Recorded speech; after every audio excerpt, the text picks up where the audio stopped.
welcome to the Science Faction Podcast, where science meets fact meets fiction.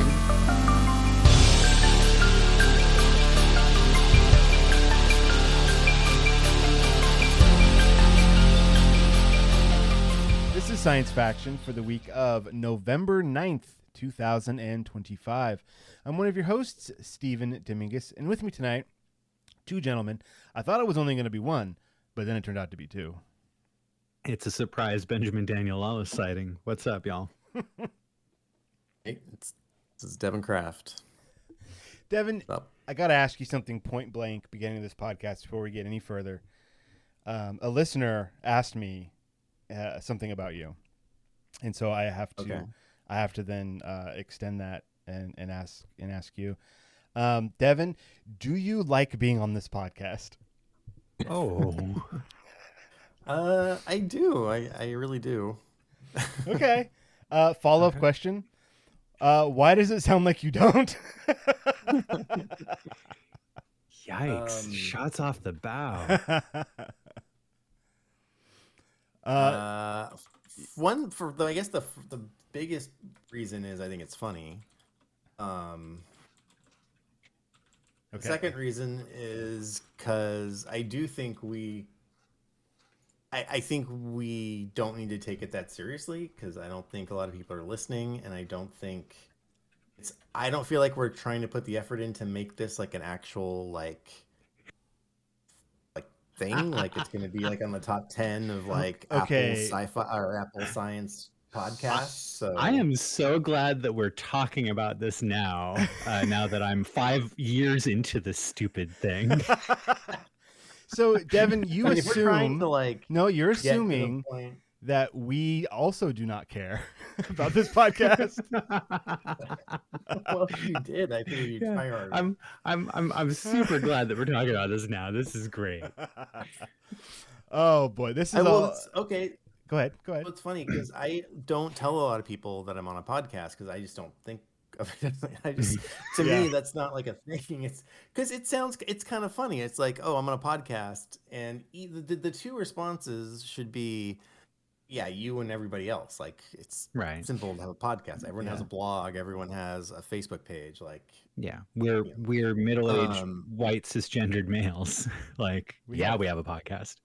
yeah, or people like, oh, like, are you, they're I guess not so in the podcast world. So when you say you have one, it's like, oh, you had to do something, like you had to, like be greenlit or something. Like, are you famous? I'm like, no. Dude, you could, instead of saying no, you could just look at them dead in the eye and go, yes, I'm very famous. Right. Yeah, I'm well known in the Netherlands. And then offer to sign something for them. That's true. But I was actually on Halloween. I wore that same Star Trek uniform, and I was like one guy who was around. Like, we talked a lot about sci-fi, and I eventually, like, it came up in conversation. I'm like, oh, I was like, I actually have a podcast about a lot of what we're talking about. And then as soon as I said that, I was like, I don't know this person. Given where we are in East Texas, it's very possible that they're religious and likely conservative. And like, I was like, oh, but we might I was, because like we talk about science and science fiction, and I'm like, well, sometimes politics comes up, and I didn't say I'm like, usually by me, I'm usually the one who forces it into the conversation, but but I was just like, yeah, so you might not agree with everything, and he was like, oh yeah, no, that's fine. I know not everyone agrees with everybody else. Like, it's not a big deal. I'm like, that is the proper response, and I'm glad that that's the response. But there you go. Just FYI, just. It's also like just podcasting in general. What's interesting is, for what we do, this is purely entertainment, right? We're not teaching anything. We bring a couple articles. We didn't do them. We're just showing them off. We're playing show and tell with science articles. Yeah. And then we talk about our opinions, right? It's a book club. In the book club, where again, we read something somebody else did, and then we make comments on it. Like, the entire thing is a book club. Like, we all read a thing and we're bringing it to this group, right? Oh, okay. Yeah. In stark contrast, y'all, on Friday, I was talking to someone out in the world that was actually a real person and not a figment of my imagination. And they said, "Hey, I listened to your podcast." And the first thought through my head was, I had not brought that up into our conversation yet. But what actually came out of my mouth was, "I am so sorry."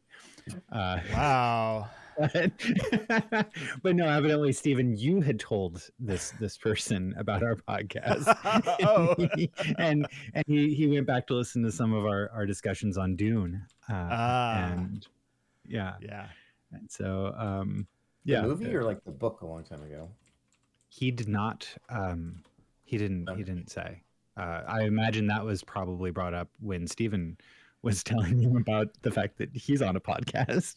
Yeah, I think I know who you're talking about, and they were talking about reading the book, and I was like, "Oh man, on my podcast," and I didn't say it like that. I was like, "Oh yeah, we read that as like a book club thing on the podcast." I was like, "I did not enjoy reading it. My co-host did, blah blah blah," and it turned into a little conversation, and they asked about the podcast, blah blah blah. So yeah, people are still finding us. People are still Devon. People care. Okay, I know that.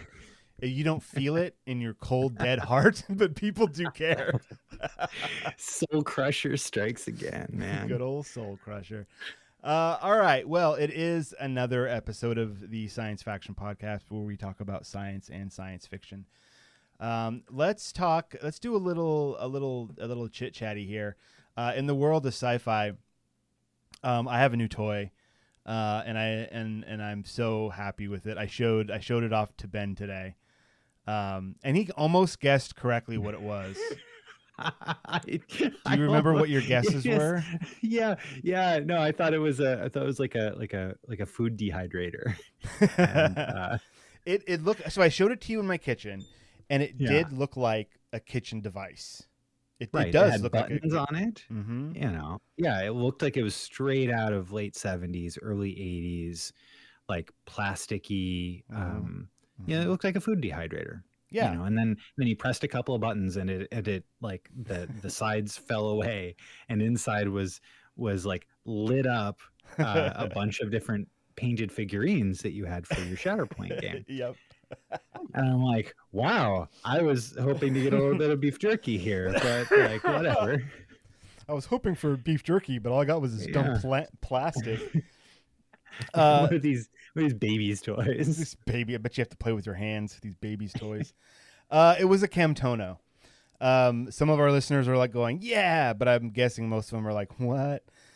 So Camtono, most people, if you're sci-fi minded and have watched The Mandalorian, you've seen one.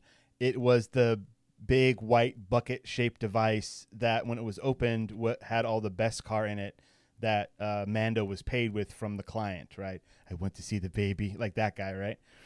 Mm-hmm. That's a Camtono. Now that in itself, so it's just a carrying device. It's like a locking vault carrying device.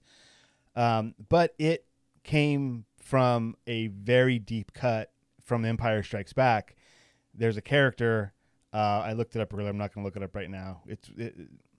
I'll remember it. Hood. Willwood Hood or something. Background character that runs by in Empire Strikes Back after Lando tells him to evacuate the city because the Empire's here. And he's holding this white object under his arm, and he just runs by, right? And this character became like one of those fan favorite Easter eggy like weirdos, where it's like, who's this guy? What's his story? And why is he carrying an ice cream maker? So you were so close by guessing that it was some kind of kitchen device, because it is an ice cream maker originally. It's been slightly redesigned for Mandalorian, and the one I have is modeled after that one. So yeah, it's just a carrying device. And I decided to use it. So they sold them at Disneyland at Galaxy's Edge when we just went the other week. They no longer carry them. They're discontinued. And that was going to be like my big buy for the trip, was to get this thing specifically so I could put my tiny painted minis in it to take them over to Greg's house to play tiny figure games with them, Shatterpoint. Now, I'm pretty sure that I've never said this on the podcast, but I do want this to be known abundantly clear. Mhm. It's the fact that Werner Herzog, as the client Yeah. in The Mandalorian, is probably like S tier casting. Yeah, Like, and he barely had to act. Does not. Yeah, it was like so perfect. He stole every scene in a show where it's really difficult to steal scenes from Yoda baby. But yeah, Werner Herzog. Werner Herzog. I went to see the baby. What a pull. Yeah. Oh, beautiful. So anyway, I have a Camtono. It's a whole lot of fun. So they don't have it at Disneyland, but I looked online and their people are selling them for like the exact same price. So apparently they weren't that popular. No kidding. It's like a toy of a deep cut from a background character. Like only people like me are like, yes. Anyways, so I took it over to Greg's, popped it open. He was like, "Oh, that's awesome." I was like, "I know. Okay, let's go play." And we played Shatterpoint, and it was a good game. It was a long game, and why I keep saying Greg? Christina's husband ended up winning this game. I played as the Weequay, so Hondo Onaka, and his other Weequay pirates, and then I also put together Darth Maul, Aura Singh, the another background character that they expanded her in Clone Wars, and then where's the other one? The bodyguard droids. It doesn't matter. It was a decent group. It was the first time I'd played those teams. Had fun with them, but could not pull the win. Anyways, that was part of my week. I really want to get to what Devon wrote down here because I've been hearing buzz like crazy now, and so I want to know what the show's about. Devon, give me the goods. If you can tell us without spoiling everything, which I imagine this is the type of show where. Okay, so the show that I'm going to talk about is Pluribus, which I heard for like the first time, like just mid last week, I think. And then as soon as I saw it once, I saw like headlines come up about how great it was. And we actually were looking for a show to watch. So I was like, let's give that a shot. Did you know anything about the creators? I did, because of the headlines. It was like from the creators of Breaking Bad. It's this show. So I was like, well, it's probably going to be pretty good quality because they have a good track record. And so, in what little I kind of didn't want to know much about it because I heard just from what I could glean from it, like it's a sci-fi show. I like that idea. It's well done, and like I didn't want to know too much about it, but you wanted to go in blind. Okay, that's awesome. It's hard to do nowadays to go into a show from popular creators completely blind. And well, I guess I should ask you guys because I've seen the first 2 episodes, which are the only ones that are out, so I know what it's about. I was wondering, what do you guys think it's about, or what do you know about it? So what I understand about it is it's a world in which peace has been achieved, and everyone is happy in this world except for one person.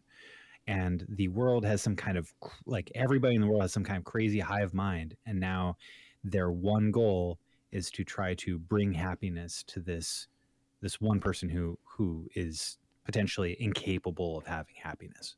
Wow. So I saw a trailer and I was like, this is weird, and I didn't think any more of it from that point forward. I didn't have. Was it closer to Steven's? This is weird. So the piece I didn't have, I kind of knew, what you said, Ben, but the piece I didn't know going into it was the hive mind part, and that's a big part of it. Like that's. Is it a show about a hive mind?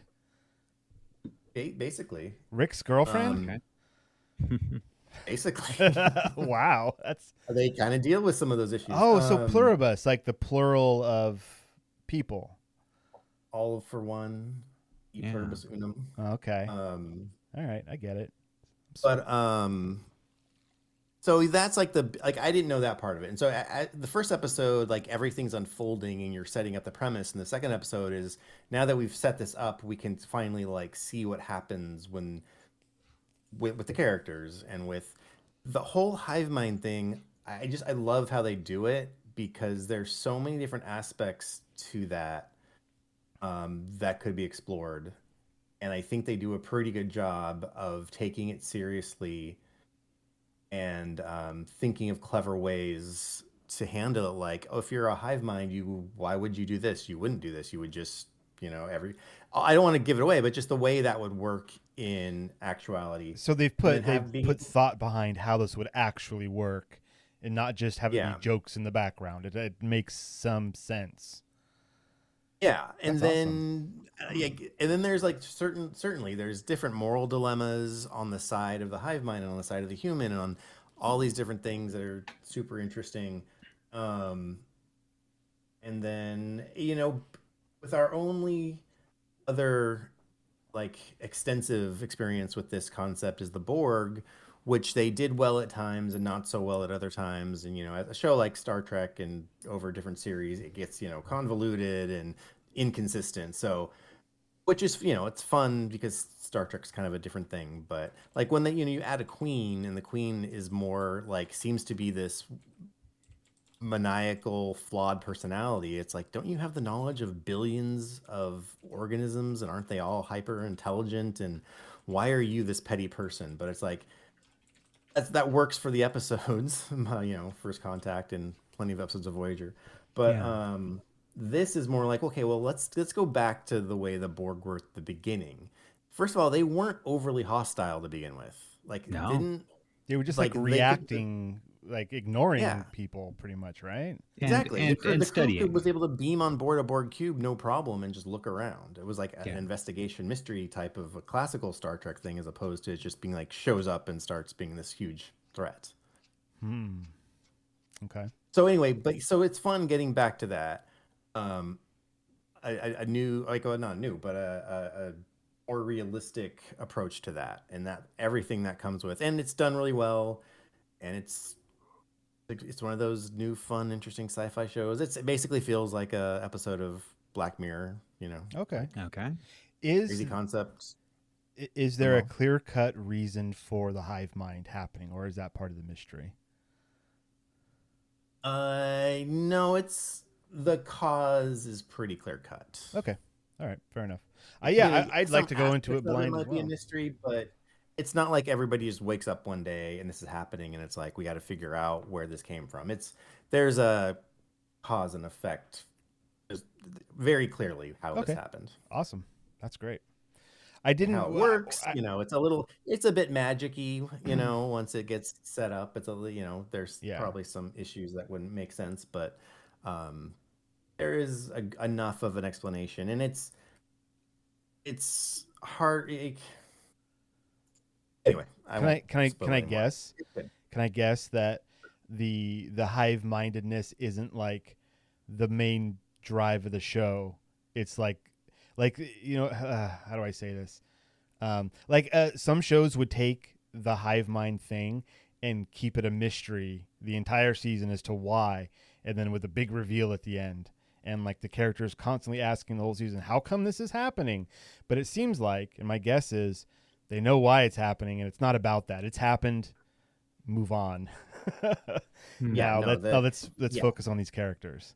That's my guess. The how is not important. Like it takes time to set up in the first episode, but that is not the mystery. We know where this happened, how it spread, how it all happened. Cool. That's awesome. Have you guys watched The Big Door Prize, which was a TV series? You've mentioned this before though, because that's a very specific title. It is a very specific title. It's another Apple TV Plus TV show, and it kind of like, if you're talking about mysteries about what has happened and that sort of thing, with a strange little here, I'll pop a link to the IMDb in here too. But basically just there's a small town, and one day there's a magical machine appears in their grocery store, which essentially can tell like they could tell them their future, their destinies. Oh, that's and right. Okay. in many cases, their destinies like become self-fulfilling prophecies in interesting ways, you know. But yeah, like it's a quirky little show. It's got Chris O'Dowd in it, and he's so incredible. Oh, I like him. Yeah. Like who doesn't? Oh, that reminds me. I was scrolling around YouTube the other day, and there are full episodes of the IT Crowd just on YouTube now. Oh, like I don't know, like it's like it's all of them. They're just there, and I don't remember what the account was, but I think it's like it's some kind of like the BBC something. I think it's like official. Like they just put them on there. So that's cool. Yeah, if you want to do a IT Crowd rewatch, I recommend that. I've been considering that lately, you know, and seeing when it would be appropriate to show my son. I think getting here pretty soon. Have you been rewatching anything else recently? Yeah, well, so my family was out of town for a roller derby bout up in Sacramento, and so I hung out, and I watched a really good film called Zen for Nothing, and then I also rewatched the Piece by Piece. Have you guys seen it yet? I know I talked about it quite. Nope. Yeah. I talked about it on an episode, but it might have been like an episode where it was just Steven and I. I remember I talked about it in kind of detail. The number of Lego things you send to me, Steven, makes me wonder really, like, if you actually like Lego. Like I don't know, because you haven't seen Piece by Piece, which is I hate Lego. a documentary about Pharrell Williams' life. Pharrell Williams, a musician and musical producer, who's written and produced so much iconic pop music of the last 35 years. It's absolutely incredible. Like, does he I create had no Lego idea. sets? He doesn't, but the film is set. Well, then it's I don't all care in then. Lego. Well, then I don't care. If it's not him on screen building something, and that thing that he's building is also something that I care about, I don't want to watch it. He's building things all the time. The movie is called Piece by Piece. Stephen, you can call it whatever you want. If it's not actually pieces coming together, I'm not interested. The pieces are coming together. Pieces are flying apart. There's all sorts of piecing going on. You must have sounded like Seinfeld there for a second. Pieces coming together, pieces flying apart. I don't know. I'm the one non-Lego-y guy on this podcast, so like I don't know, but it's a film entirely in Legos. That amazing. Is absolutely incredible, and it has Carl Sagan in it, and it's incredible. So it's on my list. My list is just very, very big. Here's the thing about what people assume. You got to re-examine your priorities. Is what I'd like to say. I do that. Every day. I re-examine them every day. It's exhausting. Not well enough to watch piece by piece. So so I'm known in our group as like the Lego guy, right? Obviously, in my office right now, I'm surrounded by thousands of Lego pieces in various Star Wars shapes. However, that doesn't mean that I like everything that Lego touches. So like the Lego movie was good because that was like an original story, but like Lego Batman, I was like, it's just but that turned out to be a really good Batman story. So actually I did like that one, but like, I'm like that. Actually, come on. No, that was good. But like, there's like Lego TV shows. I don't watch those. Like the fact that this movie was made in Lego, I think is incredibly interesting, but I want to watch this not for that, but for real's life. Because his life sounds extremely interesting, but like that would bring me to this project, not because they animated it with Lego bricks. So so come for the Lego, or also about Pharrell Williams' life, but also stay because like it's just an incredibly moving and touching film. Like, I rewatched it and I loved every minute of it. So, like it was exactly the vibe I needed this weekend, which is kind of weird when your family like leaves, and you're like, okay, what am I going to do to fill up some time? Watch a family film. Like, my family's you gone. know. This film will be my family. Pharrell, will you be my family? Oh, he'd be your family in a second. Yeah, Do we want to move on, or do you want to talk about that one last thing, Ben? That's up to you. let's move on. Excellent. So I'm just going to tag up this Lego chat with saying the things that I've been texting you guys in our little podcast group chat has been a bunch of stuff about the Lego Star Trek Enterprise D that has just been announced. It looks really, really good. And comes with it does look sick as hell, for sure. It's a cool looking set. But just like the Millennium Falcon, like that's a very big and detailed. This one, it is detailed, but because of the sleeker design, it looks like it's half the pieces. But it's still huge. I have no space for that thing if I was to buy one. But it's huge, epic. The saucer comes off. If you pre-order it, there's a pack-in for your pre-order of a little shuttle with Tasha Ro. Is that what her name is? Something Ro? Lauren. I don't know their names. Lauren. You guys Actually, know. is Tasha in it? Is Tasha one of the characters? I'm not sure she is. No, she's not. She's not. Picard, Riker, Geordi, Worf.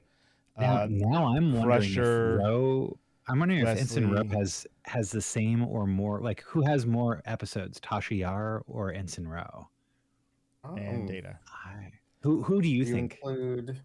Yeah. Well, yes. And Guinan. Guinan's in there too. Sorry, I would include every episode that Tasha is in, but not every episode that Denise Crosby is in. Okay. Which one do you think has more episodes? But considering Tasha was in the entire first season, and Ro was only in the later seasons and not every episode, but even episodes where they weren't focused on her, she would still be at the helm. I mean, Tasha died middle of the first season. She did not survive. All right, I'll go with Ensign Ro. I'll go with Ro. And Ro comes back later in one of our newer series. One of the newer series, right? Yeah, Picard. She was in Picard. Yeah. So that's staying power. But Tasha also comes back later as from an alternate universe in the fourth season. Okay. So I like that they put Wesley in his rainbow sweater. Yeah, that's fine. That is great. That's fantastic. And Spot's in there as well. It turns out that Ensign Ro Laren appeared in more episodes than Tasha Yar, according to AI. There you go. Beautiful. Let's move our conversation right along, you nerds. Let's talk about future or now. Yeah. Ben, I'm ready for some good news. Sure thing. It turns out the AI is completely wrong, and Tasha Yar appeared in more episodes than Ensign Ro Laren. This DuckDuckGo is the worst. So, anyhow. But okay.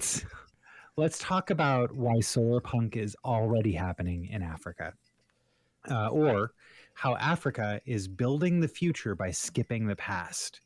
Now, this is from a particular Substack called Climate Drift. So it I would not say that it's necessarily it seems to be well researched, but they don't really. The author Skander Garoom does not cite sources or anything about this, but okay. There's something really incredible happening in sub-Saharan Africa right now. And so he starts this article by saying, you know that feeling when you're waiting for the cable guy and they said between 8 a.m. and 6 p.m. and you waste your entire day and they never show up? Now imagine that, except the cable guy is electricity. The day is 50 years and you're one of 600 million people. Jeez. At some point, you stop waiting around and figure out yourself. Excuse me, one sec.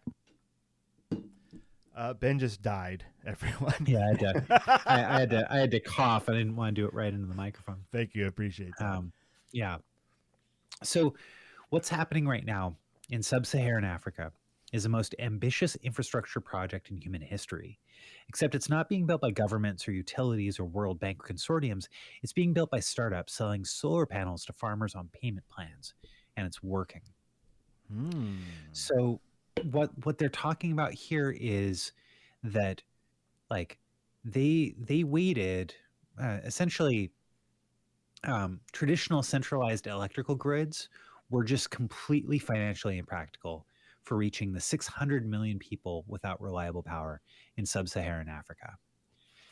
Essentially, even though there was a lot of talk about expanding the grid to cover these areas, the cost was so prohibitive. They would say that they were going to do it, but they were never going to do it, really. So basically, what is happening right now is the convergence of three different factors.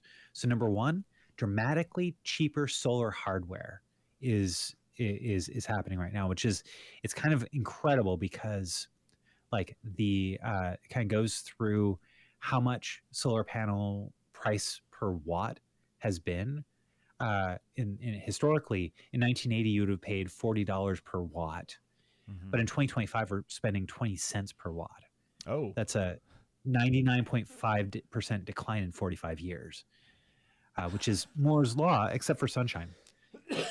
Okay, all right, settle down. And then also, if you look for solar home system prices, back in 2008, you could expect to pay $5,000 for a solar system, affordable only for wealthy urban Kenyans. In 2015, it went down to $800 for a system, which can get you to middle-class farmers. But in 2025, you can get a reliable solar home system for as little as $120. And that's where, like, that's huge. And then also battery costs have collapsed by 90%. Inverters got cheap. LED bulbs got efficient. Manufacturing in China got insanely good. Logistics in Africa actually, are getting really good too. And so, you know what they call this?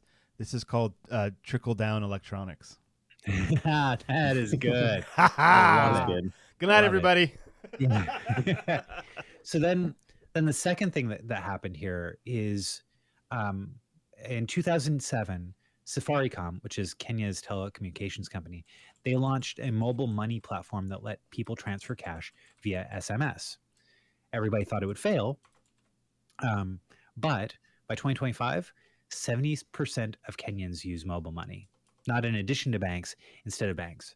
Kenya processes more mobile money transactions per capita than any country on earth, because this solved a real problem. Kenyans were already sending money through informal networks. This new platform just made it cheaper and safer. Cheap and safe. That's gonna work for you. Yeah. So wait, so they're covered with cheap solar panels and they use digital currency. This Africa sounds like a great place to go. Right. Now, mind you, like this is much better than it has been ever. Is what we're talking about, right? Yeah. And then on top of that, they're talking about because everything is so inexpensive, then a pay-as-you-go financing model actually has made these systems affordable for low-income populations. So essentially, you might pay about $100 down, then $40 to $65 a month over 20 to 30 months, which basically each electrical solar system has a chip that calls home, and if there's no payment, it just gets remotely shut off. You keep paying, you keep power. After 30 months, you own the system, free power forever. mean, if you can get that $100 down, like, what a deal. Well, here's the deal: is that previously, the alternative that they've been doing has been using kerosene, and so, they would have had to purchase enough kerosene in order to keep their lamps lit, to keep charging their phones, do all this other stuff, and which, like, this is actually saving them money. Even that $100 down, in many cases are able to do it. And so, like, it's the pay-as-you-go model that made it accessible. Even though the hardware got cheap, that wasn't enough. And mobile money made pay-as-you-go economically viable for everybody. I think it's incredible. Like, the the chain of events going from a so-called third world to a first world are now drastically different. Like earlier in this article, it was talking about the traditional thing to do is you build the power plant, you string lines all around, you hook up and make people pay to hook them up, and then you just keep that going. That's our electric grid, right?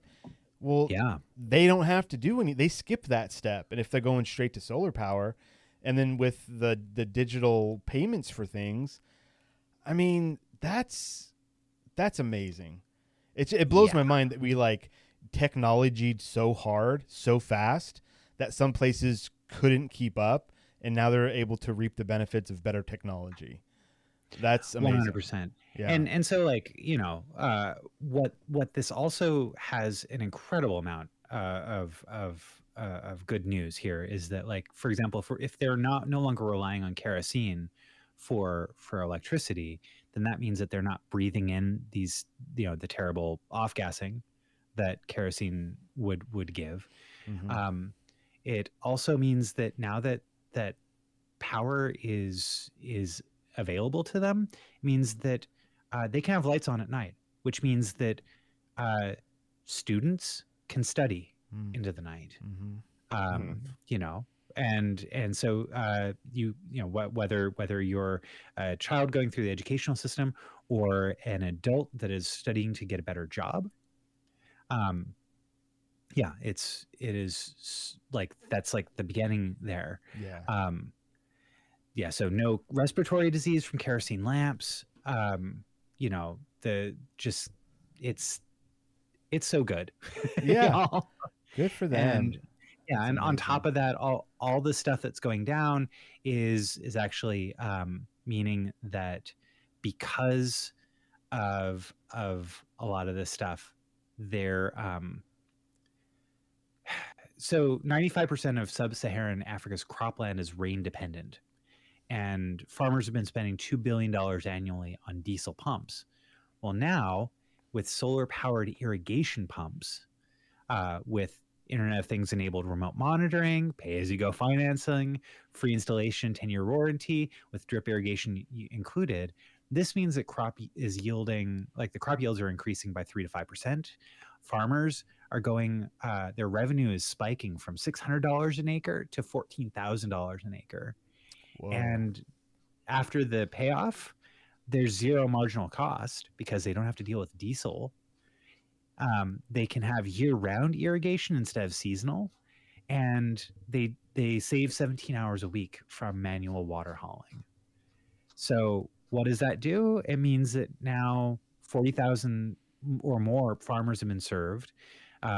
There's a company that has 50% market share in this segment of the population, serving 6 different countries. And like, it's not a charity, it's making money. It's making a lot of money, and it's serving a great deal of impoverished people.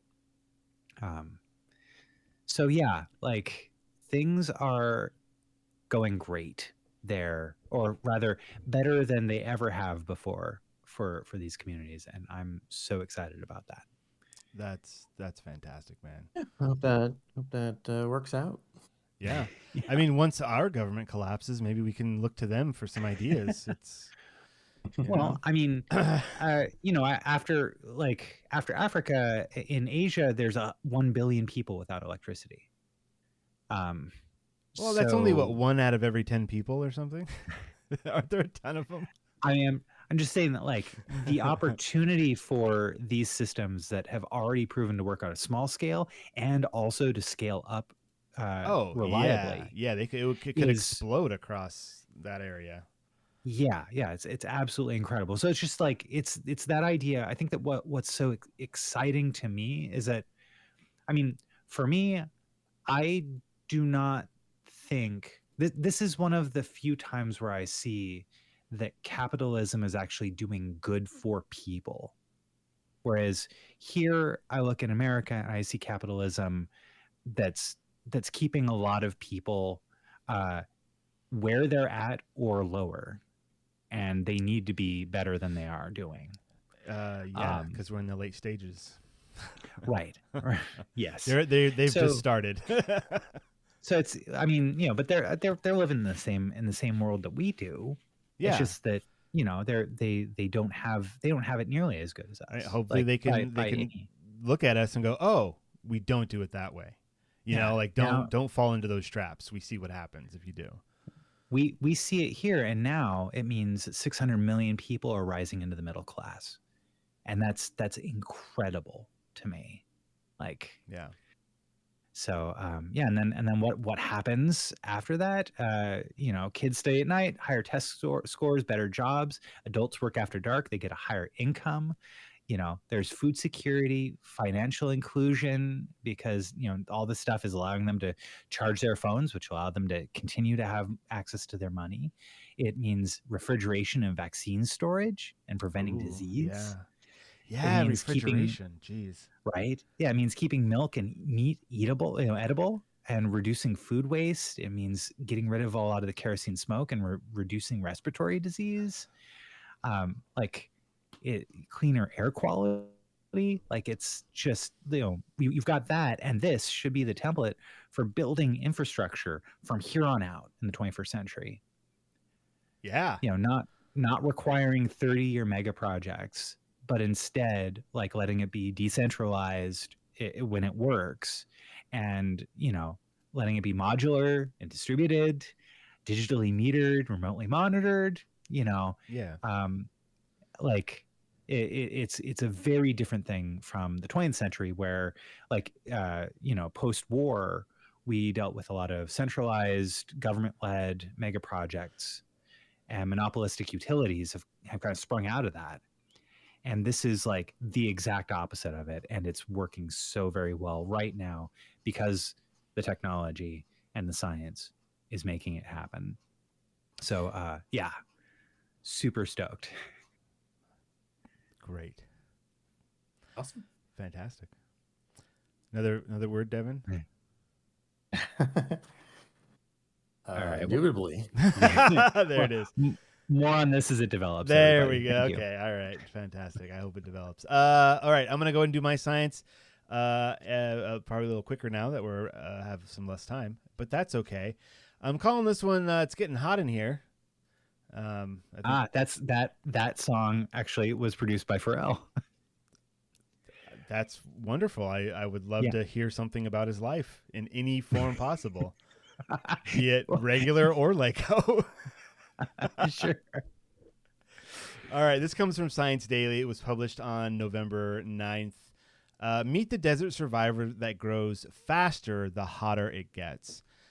This is just a cool little article about a discovery made by a plant in Death Valley. So it's got one of them Latin names, Tidistromia oblongifolia. Just rolls right off the tongue. Michigan State University students discovered that this plant can quickly adjust its photosynthetic machinery to endure extreme temperatures that would halt most species. Its cells reorganize, its genes switch on protective functions, and it even reshapes its chloroplasts to keep producing energy. The findings could guide the creation of crops capable of withstanding future heat waves. So the first bit of this article talks about, hey, world's getting hotter, and doesn't appear like we're doing anything about it. So let's see if we can do some science on the plants that know how to live in the heat. So the project began with a simple question: how can this plant remain green and healthy when most others would wither within hours? Let's see. Quote from Prado. Who's Prado? Prado is research specialist Karine Prado. Let's see. Research Foundation professor. Quote, when we first brought these seeds back to the lab, we were fighting just to get them to grow. But once we managed to mimic Death Valley conditions in our growth chambers, they took off. Nice. Prado used custom-built growth chambers to reproduce the desert's harsh light and extreme daily temperature shifts. The results were astonishing. In just 10 days, T. oblongifolia tripled its biomass. Meanwhile, other related species known for their heat tolerance stopped growing entirely. Let's see. Within 2 weeks, only after 2 days in extreme heat, T. oblongifolia expanded its photosynthetic comfort zone, allowing it to keep producing energy efficiently. Within 2 weeks, its optimal photosynthetic temperature rose to 45 degrees Celsius, 113 degrees Fahrenheit. Those are freedom measurements, by the way. Higher than Jeez. higher than that of any major crop on record. 113 degrees, and it's like, it's no problem. This is the most heat-tolerant plant ever documented. Ri said, and Ri is Seong Yeon Soo Ri, also a Research Foundation professor, and I got it wrong. So the Research Foundation professor is Seong Yeon Soo Ri, and the research specialist Karine Prado. So those are the two people I'm talking about here. I'm sorry, I got them a little confused. All right, so they just kind of talk about, they get it a little in depth in like what it's doing. Like the plant's mitochondria move closer to the chloroplasts where photosynthesis occurs. The chloroplasts reshape into distinctive cup-like forms never before observed in higher plants.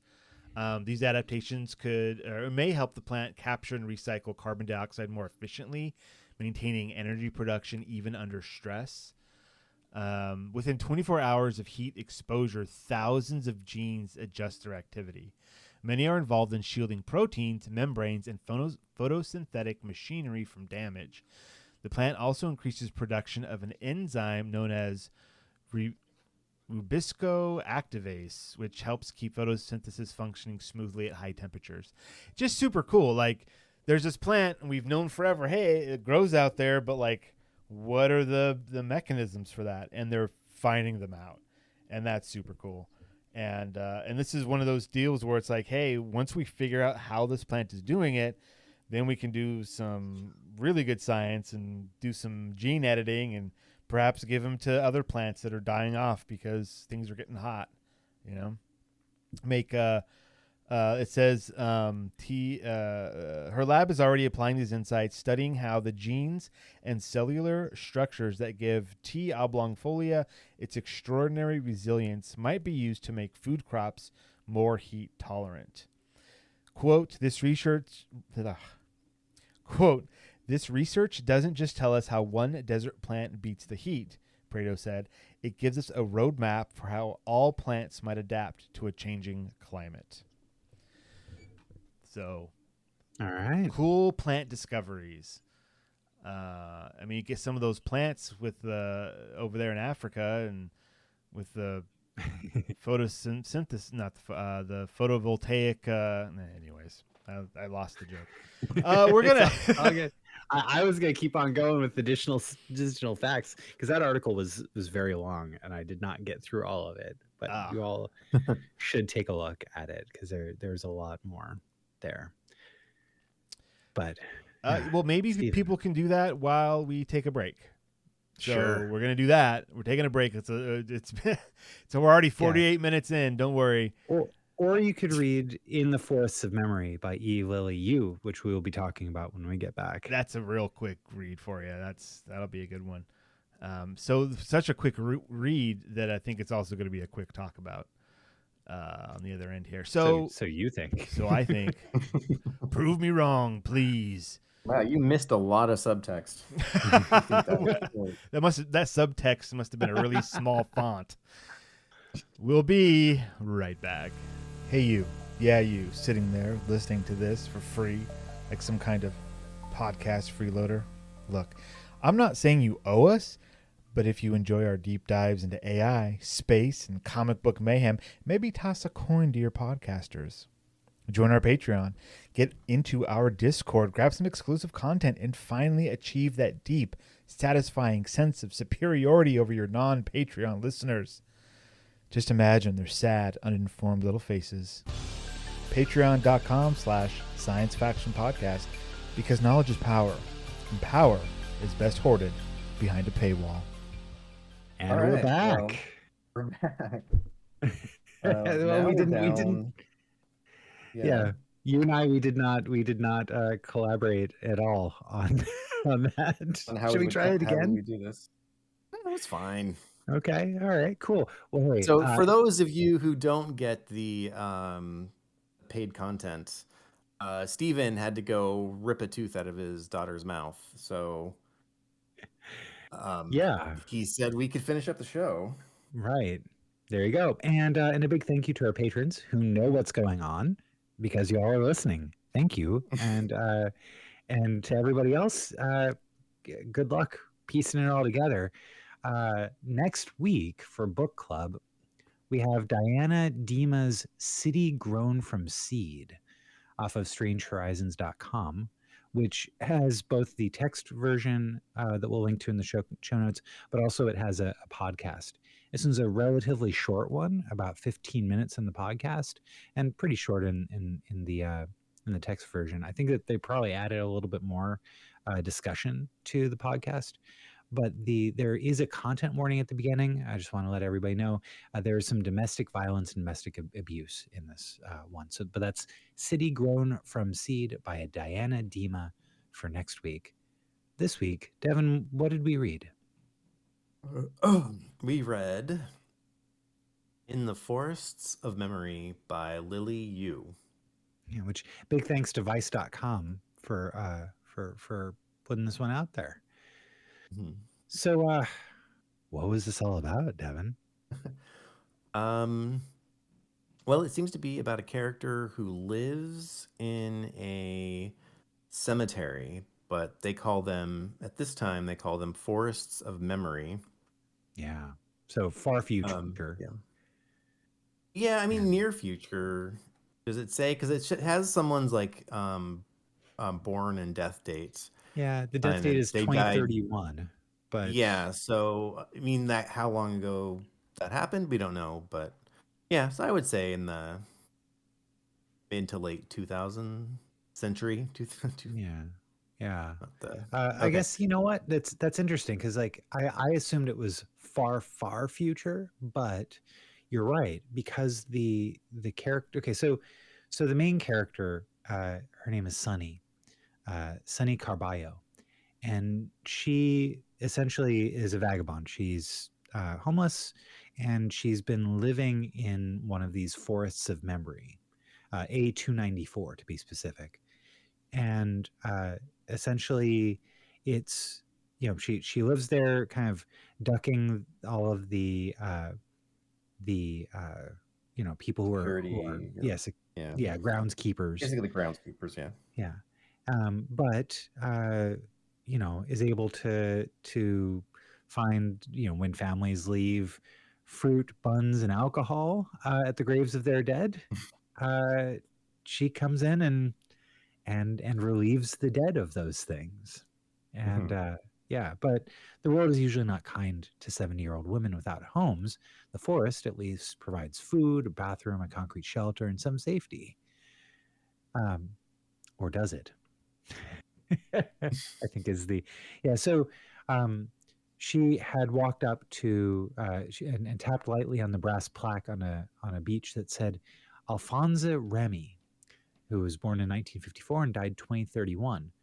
So there was a glittering cone and web of light and a hologram of Alphonse shows up and is able to answer questions. And evidently that his family had been lucky because he had been able to have his likeness recorded in detail, whereas the families of teenagers killed in accidents or middle-aged office workers dead of heart attacks, they usually have still images and candid family videos, grainy and two-dimensional, and this one was better. So I think that you're probably right. We're closer to 2031 than I initially had thought. Yeah. That's not a big deal. I mean, they kind of talk about the effects of global warming when it comes to kind of placing the time. Yeah. They talk about one of the graves, I think, talked about going to somewhere, and they were like before the seas rose. Yes. Boy Now in Yeah. yeah, where I'm, you know what, I gotta know where Bella Now is. So maybe it's in Italy, but I don't think that is correct. thanks computer. I'm not gonna. All right, but yeah, this is interesting because no, sorry, it's in the Philippines. It's a Okay. municipality in Pangasinan, Philippines, with a population of 84,000. That's cool. But in this story, it's not there anymore because places washed away due to the seas rising. Yeah. Yeah, So what happens? Do we want to? Let's just. I think it's fine if we spoil it, really, right? sure. Yeah, yeah. I mean, it's not. Doesn't seem like much of a spoiler. I don't know. It's a weird story. Yes. So they, she's walking around. Sunny is walking around and activating and talking to a bunch of the holograms of the dead. And overhead, a drone flies by, and uh, a young man creeps out of a logging stand, crowbar in one hand, a garbage bag in the other, and crawls through the chain link fence from outside the forest of memory, coming into it, and goes right past Sunny. Uh, so, like, he, I think, presumably is there to, like, take down and scavenge parts from that drone, Mhm. because he comes back, his bag is full and clinking, and he then sees Sunny and crowbars her to death. Yeah. And then it And mentions that what they actually made a memorial for her. yeah, She became one of because the holograms. right, but or rather, she became interred there, but they Hmm. couldn't. They had do they were able to Oh, I see. scrape together a bunch of DNA, but none of her family members would send even a photo. So, Hmm. yeah, no Okay, one, so yeah. not one, remembered her, as backup copies of other memories were reinstalled through the forest, and the chain link fence replaced with cement and spiked iron. Sunny sank under the rich green moss, and no one, not one, remembered her. Okay, yeah, that's what happened. So, Yeah. what is this story about? Why? What's it trying to say? I mean, I think it's a really fascinating, like, as someone that unironically spends time occasionally hanging out near and in cemeteries for vibes and for other reasons. Um, like, I think, like, this is really cool to see, like, the future, a possible future of cemeteries where, because I think that all too often they're um, they're really disregarded and forgotten places. However, the one thing that everybody that is born shares with everyone else in our population is that we will die one day. Hmm. And so our attempts at forgetting, our attempts at kind of laughing it off, will be futile, whether we laugh it off or forget or not. And so to see how the inhabitants of this future world have used technology in order to augment the experience of memory is really interesting to me. You know, uh, Yeah, and that seems like kind of within our reach now because you could probably make like a large language model based on someone's personality if you had enough content of theirs. yeah, Do you So you think could kind of a make a podcast is hologram. enough for that? Like, if you had 500 episodes of a podcast, they could make a appropriate That's what I was. memorial I tree was. for I you. was. I was honestly thinking that. I'm like, for us, there actually is a lot of content. Of course, then it's like that would be biased content because right. it's Because we're like, what if we performing. made?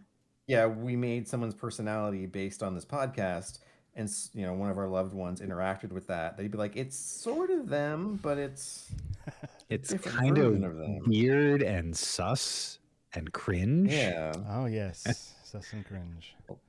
Yeah. A lot less cursing. Right. Way less cursing. Every now and then he goes Yeah. bleep, and it's the weirdest thing.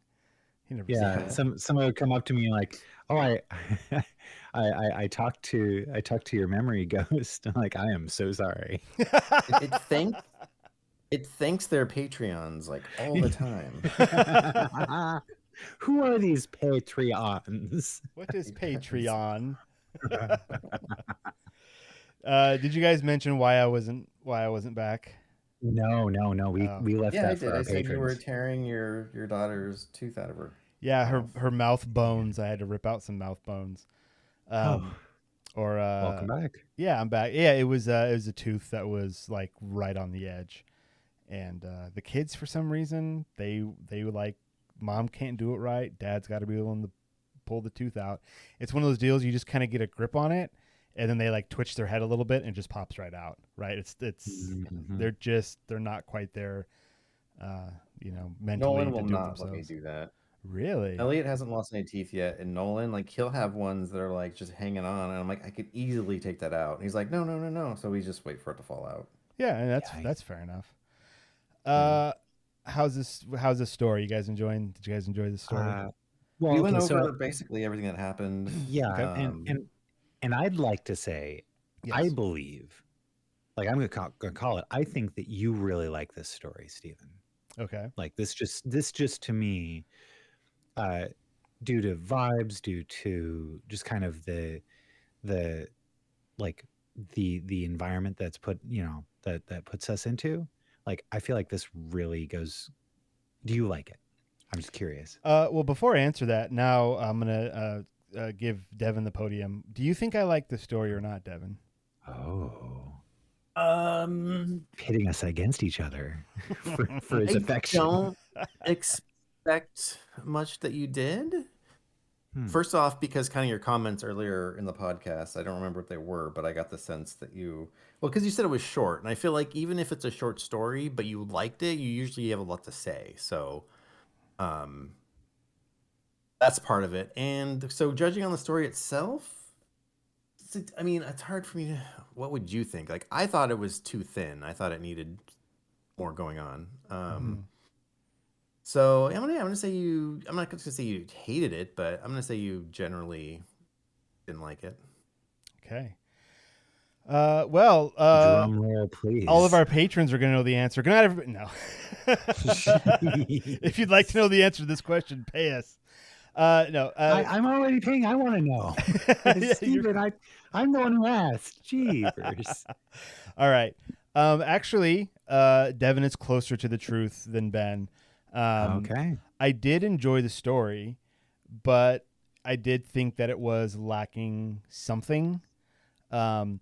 But to your credit, Ben, there are things in this story where I'm like, that's a cool concept. Like, you got trees that are people memories, but they say like it's only as good as the memories that were recorded. Like, that's cool. You've got like certain people illegally leaving things because like that's what their culture is all about. And then this, homeless old lady goes around and like eats all the food, and now she's able to live and survive because she's stealing this food, and she's also like talking to people, like she's getting her social meter filled by these memories. And that's a lot for a short story, but the arc of the story, like where it goes in the end, when she's killed and then not remembered, I thought that was like a little unnecessarily harsh for the rest of the story. But and it was of course well written. There were no complaints there. So yeah, like I liked it, but I didn't think it was like, wow. I mean, maybe it's really more about the like socioeconomic aspects of it, because doesn't it say at one point like the poor obviously can't afford this? Right. So it's like well, first of all, the rich make these things and then don't really use them because it starts off saying that people will come like once or twice in the first year and then never come back again. So the rich people are spending all this money on this fancy technology that they don't even use, and then the poor people don't get it, and the poor people, like her, are just forgotten once they die. Yeah, and I guess that there's a she's point the only there. one who actually, got any use out of it and like maybe respected the dead more. And there's the whole idea that there are some families that come regularly if they're leaving food, but it sounds like those aren't the same families that have the really fancy holograms. So yeah, I think this is more of a socioeconomic story, and I wasn't thinking of it that way. But I mean, it's interesting too, because like here is, Sunny, who's alive, living in the forest of memory, and but like she was interred here as in living, and she's interred here in death. Nobody, like, whether she's alive or dead, no one knows about her. And like I think that idea about being someone who's forgotten, even before you die, is poignant. That's sad, just sad. Yeah, like there's that saying, was it 2 deaths, right? When you die, and then when the last person remembers you dies. Yeah, she's had a lot. This Sunny has had a lot of deaths. Yeah, indeed. Well, with that note, let's wrap this sucker up. All right. Let's kill another episode. Let's tie the sack closed, toss it in the river. Rip the teeth out of this one. We ripped the teeth out of this one, that's for sure. Tooth fairies eating good tonight. Have you guys ever seen them like horrific images of like tooth fairies, just like these crazy little demons on big piles of teeth? Like, what do they do with the teeth?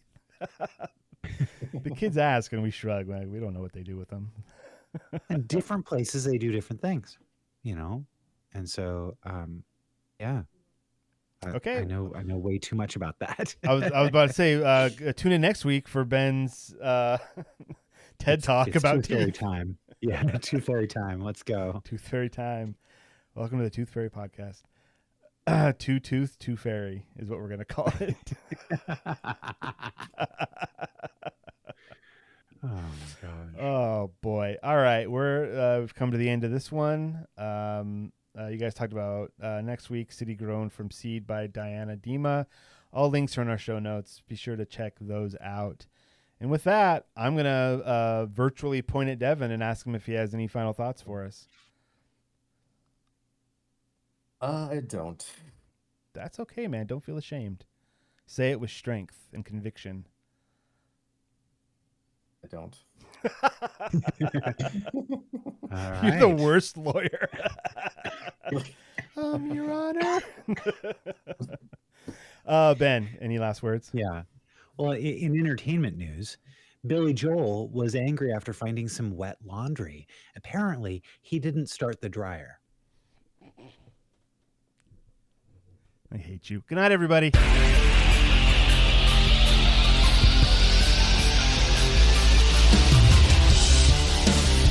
This has been the Science Faction Podcast. Tweet to the host at SciFact Podcast. Email them at sciencefactionpodcast@gmail.com and visit sciencefactionpodcast.com for more episodes.